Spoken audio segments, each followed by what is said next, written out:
One India Kannada YouTube ಚಾನಲ್ಗೆ ಸ್ವಾಗತ. ನಾನು ಸಂದೀಪ್. IPL 10ನೇ ಆವೃತ್ತಿಯ 8ನೇ ಪಂದ್ಯ ಇಂದು ಪಂಜಾಬ್ ಮತ್ತು ಬೆಂಗಳೂರು ತಂಡದ ನಡುವೆ ನಡೆಯುತ್ತಿರುವಂಥದ್ದು. ಈ ಒಂದು ಪಂದ್ಯದಲ್ಲಿ ಸದ್ಯದ ಸ್ಥಿತಿಯಲ್ಲಿ ಬೆಂಗಳೂರು 115 ರನ್ಗಳನ್ನು ಬಾರಿಸಿ 4 ವಿಕೆಟನ್ನು ಕಳ್ಕೊಂಡಿದೆ ಮತ್ತು ಬೆಂಗಳೂರಿನ ಪರ AB ಡಿವಿಲಿಯರ್ಸ್ ಅವರು ರೋಚಕ 50 ರನ್ಗಳನ್ನು ಅಂದರೆ ಅರ್ಧಶತಕವನ್ನು ಬಾರಿಸಿದ್ದಾರೆ. ಹೌದು, ಈ ಒಂದು ಅರ್ಧಶತಕದಲ್ಲಿ 5 ಸಿಕ್ಸ್ ಮತ್ತು 2 4ಗಳ ನೆರವಿನೊಂದಿಗೆ ಕೇವಲ 35 ಬಾಲ್ಗಳಲ್ಲಿ ಒಂದು ಅರ್ಧಶತಕವನ್ನು ಬಾರಿಸಿರುವಂಥದ್ದು. ಸದ್ಯ AB ಡಿವಿಲಿಯರ್ಸ್ ಅವರಿಗೆ ಸ್ಟುವರ್ಟ್ ಬಿನ್ನಿ ಅವರು ಒಂದು ಸಾಥನ್ನು ನೀಡ್ತಾ ಇದ್ದಾರೆ.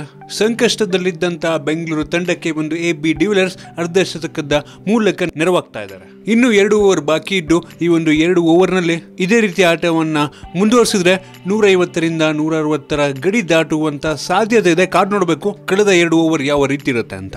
ನಿಮಗೆ ಅನಿಸುತ್ತೆ ಒಂದು AB ಡಿವಿಲಿಯರ್ಸ್ ಅವರ ಒಂದು ಅರ್ಧಶತಕ? ಕೆಳಗಡೆ ಕಾಮೆಂಟ್ ತಿಳಿಸಿ. ನಿಮಗೆ ಅಂದ್ರೆ ವಿಡಿಯೋ ಇಷ್ಟ ಆಗಿದ್ರೆ ಲೈಕ್ ಮಾಡಿ, ಶೇರ್ ಮಾಡಿ. ಇದೇ ರೀತಿ ನಮ್ಮ ಬೇರೆ ಬೇರೆ ವಿಡಿಯೋಗಳಿಗೆ ಒನ್ ಇಂಡಿಯಾ ಕನ್ನಡ ಯೂಟ್ಯೂಬ್ ಚಾನಲ್ಗೆ ಸಬ್ಸ್ಕ್ರೈಬ್ ಮಾಡಿ. ಧನ್ಯವಾದ.